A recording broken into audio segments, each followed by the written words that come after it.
बंधुओं, जय श्री राम।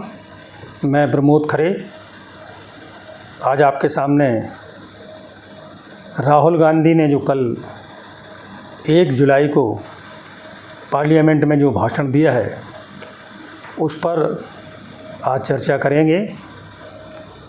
कल राहुल गांधी जी का नेता प्रतिपक्ष के रूप में लोकसभा में पहला भाषण था और उनके भाषण की सभी लोगों को उत्सुकता से प्रतीक्षा थी कि राहुल गांधी जी नेता प्रतिपक्ष के रूप में कल लोकसभा में कैसा भाषण देते हैं।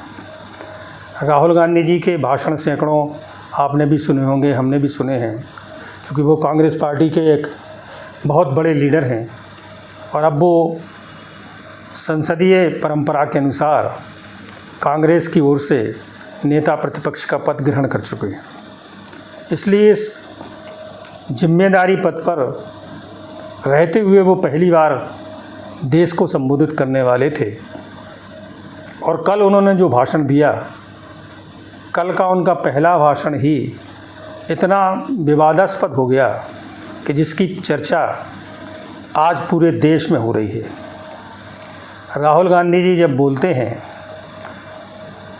तो वो कुछ ना कुछ ऐसी गलती ज़रूर कर देते हैं अपने भाषणों में, या वो जानबूझकर करते हैं, जो भी उनकी रणनीति हो मुझे नहीं पता। परंतु कल उन्होंने बहुत सारे मुद्दे उठाए। अग्निवीर का मुद्दा उठाया, नीट का मुद्दा उठाया, किसानों का मुद्दा उठाया, बेरोजगारी का मुद्दा उठाया और इन सबको करते करते करते अंत में उन्होंने जो हिंदू धर्म के बारे में बोला उससे सारा मामला गड़बड़ हो गया। आप सबने भी उस भाषण को सुना होगा।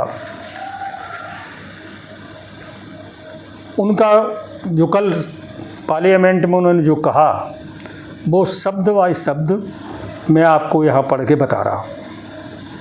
उन्होंने कहा कि जो लोग अपने आप को हिंदू हिंदू कहते हैं वह 24 घंटे हिंसा हिंसा, नफ़रत नफ़रत और असत्य असत्य बोलते हैं। इस बात पर ज़बरदस्त लोकसभा में हंगामा हुआ और प्रधानमंत्री ने खड़े होकर इस बात पे आपत्ति जाहिर की कि आप किसी धर्म के बारे में बोलने से पहले इस तरह का आपको वक्तव्य नहीं देना चाहिए। ये है आपने हिंदू धर्म का और सभी का हिंदू धर्म मानने वालों का अपमान किया है। तो तत्काल राहुल गांधी ने अपने वक्तव्य से 2 कदम पीछे किए। बोले नहीं नहीं, मैंने भाजपा वालों के लिए कहा है। चूँकि जैसा कि होता है कि मुंह से निकली हुई बोली फिर कभी वापस नहीं आती है और इस पर विवाद होना स्वाभाविक था, क्योंकि कल मोदी जी ने सभी धर्मों के प्रतीक चिन्हों को या तस्वीरों को वहाँ दिखाया। उन्होंने भगवान शंकर की मूर्ति दिखाई, फ़ोटो दिखाई, गुरु नानक जी की भी दिखाई, ईसा मसीह की भी दिखाई। और इस्लाम धर्म में जो लोग जब दुआ मांगते हैं तो जिस तरह से हाथ करते हैं, क्योंकि इस्लाम धर्म में तो कोई फ़ोटो होती नहीं है, इसलिए उन्होंने वो एक चित्र दिखाया, उसे भी उन्होंने अभय मुद्रा बोला और उन्होंने सभी धर्मों की तारीफ़ की।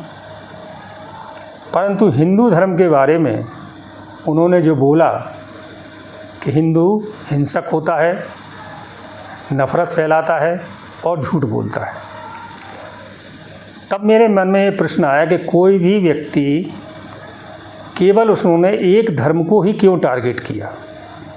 यदि वो और धर्मों के बारे में भी बोलते, इतने ही आप यदि सेकुलर हैं तो अन्य धर्मों के बारे में भी व्याख्या करते। तो मुझे लगा कि राहुल गांधी हिंदू हो ही नहीं सकते और मैं तो उन्हें हिंदू कभी नहीं मानता हूँ। तो क्यों ना आज हम राहुल गांधी के परिवार के बारे में बात करें कि क्या राहुल गांधी हिंदू हैं कि नहीं हैं। क्योंकि वो हर पिछले चुनाव में आपने देखा होगा, 2019 के चुनाव में वो बहुत मंदिर गए थे, जनेऊ भी धारण किया था, बहुत उन्होंने टीका वगैरह सब लगाए थे, मालाएं पहनी थी और उस चुनाव में प्रचार किया गया था कि राहुल गांधी दत्तात्रेय ब्राह्मण हैं, जनेऊधारी ब्राह्मण हैं। एक जनेऊधारी ब्राह्मण हिंदू धर्म के बारे में इस तरह की बात बोल ही नहीं सकता। इसलिए आज ज़रूरी है कि हम राहुल गांधी के परिवार के बारे में इस बात का विश्लेषण करें कि वो हिंदू हैं कि नहीं। सबसे पहली बात, हिंदू होता कौन है? एक तो हिंदू वो होता है जो हिंदू माँ बाप के घर जन्म लेता है, वो हिंदू होता है। सीधी और सरल बात है। दूसरी बात यह है, दूसरा हिंदू वो होता है जो कोई अन्य धर्म से वो पुराना धर्म त्याग के हिंदू धर्म को अपना ले, तो वो हिंदू होता है। अब हम बात करेंगे राहुल गांधी के परिवार की। सबसे पहले हम बात जवाहरलाल नेहरू से करते हैं। उसके और आगे जाने की कोई ज़रूरत नहीं है, क्योंकि ये व्हाट्सएप पे बहुत सारा ज्ञान पड़ा है। व्हाट्सएप पे अधिकांश चीज़ें झूठी भी होती हैं कि जवाहरलाल नेहरू के दादाजी मुसलमान थे, ये थे, वो थे, मगर वो सब तथ्यात्मक जानकारी नहीं है, इसलिए उस पर जाने की कोई ज़रूरत नहीं है। जो तथ्य हमारे सामने हैं, जो हम सब ने पढ़े हैं, जो किताबों में दर्ज हैं, केवल उस पर ही बात होनी चाहिए। जवाहरलाल नेहरू, मोतीलाल नेहरू और स्वरूप रानी। मोतीलाल नेहरू इलाहाबाद के बहुत जाने माने वकील थे और कांग्रेस पार्टी के भी 2 बार अध्यक्ष रहे हैं। उनकी जो धर्मपत्नी थी, उनका नाम श्रीमती स्वरूप रानी था, उनके पुत्र थे जवाहरलाल नेहरू। इस नाते जवाहरलाल नेहरू हिंदू माता पिता की संतान होने के कारण हिंदू थे। अब बात करते हैं जवाहरलाल नेहरू की। पंडित जवाहरलाल नेहरू की शादी श्रीमती कमला नेहरू से हुई थी और उनकी इकलौती संतान थी इंदिरा गांधी। इस नाते इंदिरा गांधी भी हिंदू हुई, इसमें कोई दो मत नहीं है। फिर बात करते हैं आगे आके कि इंदिरा गांधी ने शादी की थी फिरोज गांधी से, जबकि फिरोज गांधी और इंदिरा गांधी, ये गांधी शब्द वहीं से इस परिवार के साथ जुड़ा है, क्योंकि फिरोज गांधी का असली नाम था फिरोज जहांगीर गांधी। वो पारसी धर्म को मानने वाले थे, पारसी थे। और जब ये बात वहाँ पर हुई कि ये पारसी हैं, अब ये सरनेम में इंदिरा गांधी क्या लिखेंगी, क्योंकि शादी के पहले तक तो वो इंदिरा थी, तो गांधी जी ने उन्हें अपना सरनेम दे दिया था और तब से ये चल रहा है कि इंदिरा गांधी और फिरोज गांधी, जबकि हकीकत में फिरोज गांधी का पूरा नाम फिरोज जहांगीर गांधी था और वो पारसी थे। अब आप उस परिवार में आगे बढ़ते हैं। इंदिरा गांधी और फिरोज गांधी के 2 पुत्र हुए, राजीव गांधी और संजय गांधी। तो यदि पिता के नाम से ही अपने भारत में ये परंपरा है कि जो भी पिता होता है उसका ही धर्म आगे चलता है। उसके मैं आपको आगे कुछ उदाहरण भी दूंगा। तो राजीव गांधी उस हिसाब से क्या हुए, पारसी हुए, मगर चूँकि इन लोगों के नाम के सामने गांधी शब्द जुड़ गया था तो वही चलता रहा। अब राजीव गांधी ने किससे शादी की, सोनिया गांधी से। तो राजीव गांधी पारसी और सोनिया गांधी ईसाई। तो एक पारसी पिता और ईसाई माता के पुत्र हैं राहुल गांधी। तो ये कहाँ से हिंदू हो गए? इससे स्पष्ट होता है कि राहुल गांधी हिंदू हैं ही नहीं। वो कितना भी ढोंग कर लें, कितना भी अपने आप को ब्राह्मण सिद्ध कर लें, वो हिंदू हैं ही नहीं। क्योंकि अगर वो हिंदू होते तो कल उन्होंने जो हिंदू धर्म के बारे में बोला वो कभी नहीं बोलते। बहुत सारे लोगों को मेरे इस विश्लेषण पर आपत्ति भी हो सकती है। मैं आपको कुछ उदाहरण देता हूँ। मैं वैसे तो ऐसे उदाहरण आपके घर के आसपास भी होंगे, आपके आसपास समाज में भी आप ये देख सकते हैं, परंतु मैं प्रमुख रूप से 2-3 उदाहरण आपके सामने देता हूँ। अमिताभ बच्चन के पिता हरिवंश राय बच्चन इस देश के जाने माने कवि थे और उन्होंने शादी की थी श्रीमती तेजी बच्चन से। तेजी बच्चन पंजाबी थी, पर उनके जो बच्चे हुए उनके नाम के साथ क्या जुड़ा, अमिताभ बच्चन। उनके एक और छोटे भाई है अभिजीत बच्चन। किसका नाम जुड़ा, पिता का नाम जुड़ा। ये हमारे भारत में परंपरा है। अब मैं दूसरा उदाहरण दूंगा आपको मुलायम सिंह यादव और अखिलेश यादव का। मुलायम सिंह यादव ने 2 शादी की। मुलायम सिंह यादव की पहली पत्नी के पुत्र हैं अखिलेश यादव। चूँकि मुलायम सिंह यादव थे, उनकी पहली पत्नी भी यादव थी, तो अखिलेश यादव तो यादव होंगे ही। परंतु मुलायम सिंह यादव ने एक दूसरी शादी भी की है, शायद दर्शकों को पता होगा। उन्होंने एक, शायद उनका नाम श्रीमती साधना गुप्ता था, मैं एकदम क्लियर नहीं हूँ, मगर वो गुप्ता थी। और मुलायम सिंह यादव ने उनसे शादी की और उन दोनों की जो संतान हुई उसका नाम है प्रतीक यादव। मुलायम सिंह यादव का पुत्र है तो उनका नाम है प्रतीक यादव। अब इसी परिवार को थोड़ा और आगे बढ़ाते हैं। अखिलेश यादव ने शादी की डिम्पल से। शादी के पहले डिम्पल राजपूत परिवार में जन्मी हुई थी, तो उस हिसाब से अखिलेश यादव और डिम्पल यादव के जो बच्चे हैं, आज उनके सामने यादव जाति ही जोड़ी जाती है। अब मैं तीसरा उदाहरण दूंगा आपको सैफ अली खान और करीना कपूर का। आप सबको पता है करीना कपूर हिंदू थी और सैफ अली खान मुस्लिम थे। इनके जो बच्चे हुए, करीना कपूर और सैफ अली खान के जो बच्चे हुए, उसका नाम है तैमूर अली खान। तो धर्म भी पिता के साथ आता है, जाति भी पिता के साथ आती है। और यदि जो बात अमिताभ बच्चन के परिवार पर लागू होती है, जो बात मुलायम सिंह और अखिलेश यादव पर लागू होती है, जो बात सैफ अली खान और करीना कपूर के परिवार पर लागू होती है, वही बात राहुल गांधी के भी परिवार पर लागू होगी। इसलिए राहुल गांधी एक पारसी पिता और ईसाई माँ की संतान है, वो हिंदू कतई नहीं है। इसलिए जो लोग उन्हें हिंदू मानते हैं वो माने, वो किसी भी दृष्टि से हिंदू नहीं है। चूँकि जब वो हिंदू नहीं है तभी तो हिंदू धर्म के बारे में आप इस तरह की बात बोल सकते हैं। मेरा कहना यह है कि ठीक है, आप किसी भी जाति में हों, किसी भी धर्म के हों, किसी भी संप्रदाय के हों, भारत में किसी के बारे में भी बोलने की आज़ादी है, अभिव्यक्ति की आज़ादी है। राहुल गांधी जी, मेरा आपसे ये अनुरोध है कि यदि आप हिंदू धर्म के बारे में नहीं जानते हैं या आप नहीं समझते हैं कि हिंदू धर्म क्या होता है, तो आप उसका अध्ययन करिए। आप बहुत बड़े परिवार के सदस्य हैं जिसने इस देश पे कई वर्षों राज किया। आप एक बहुत बड़ी जिम्मेदारी के पद पर हैं, आप 5वीं बार सांसद बने हैं, तो कृपया हिंदू धर्म का आप अध्ययन करें।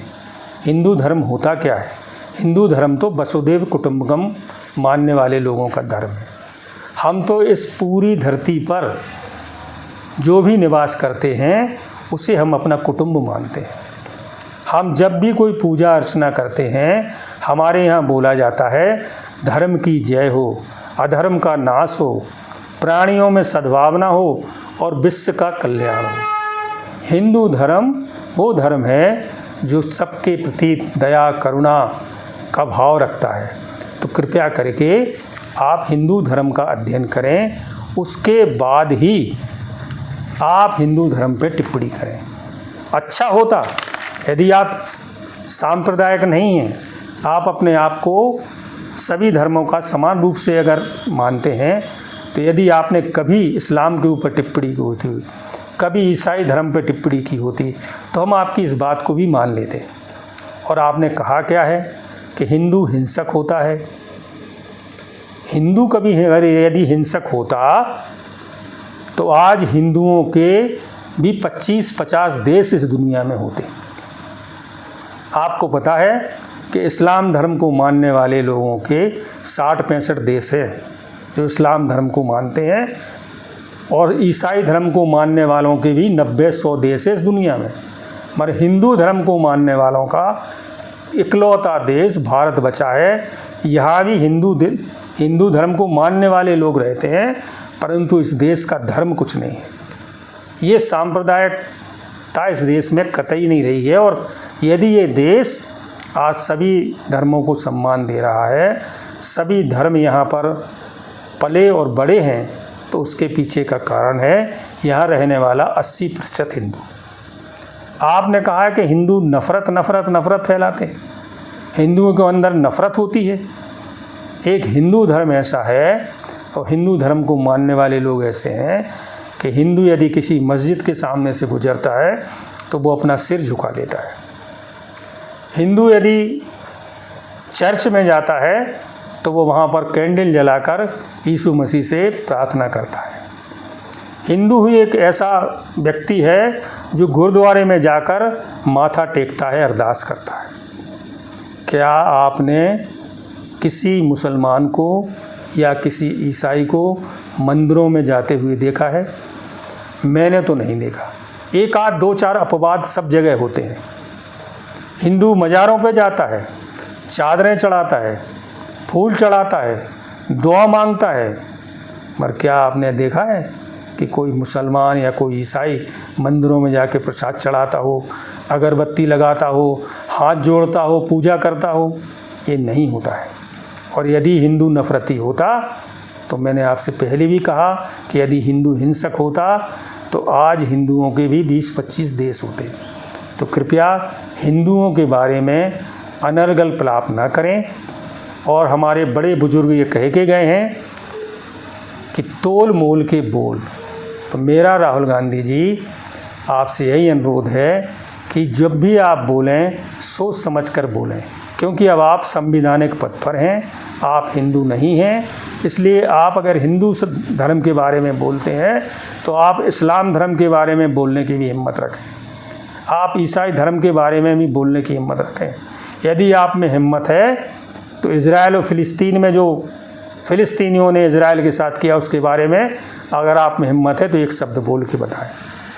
उन लोगों ने कितना नरसंहार किया, कितने लोगों की हत्याएं की, कितने ऐसे बच्चे हैं जिनके गले काटे, कितने ऐसी बच्चियां हैं जिनकी माँ बाप के सामने फ़िलिस्तीनियों ने बलात्कार किए। आप में हिम्मत है तो आप उस पार्लियामेंट में बोलिए।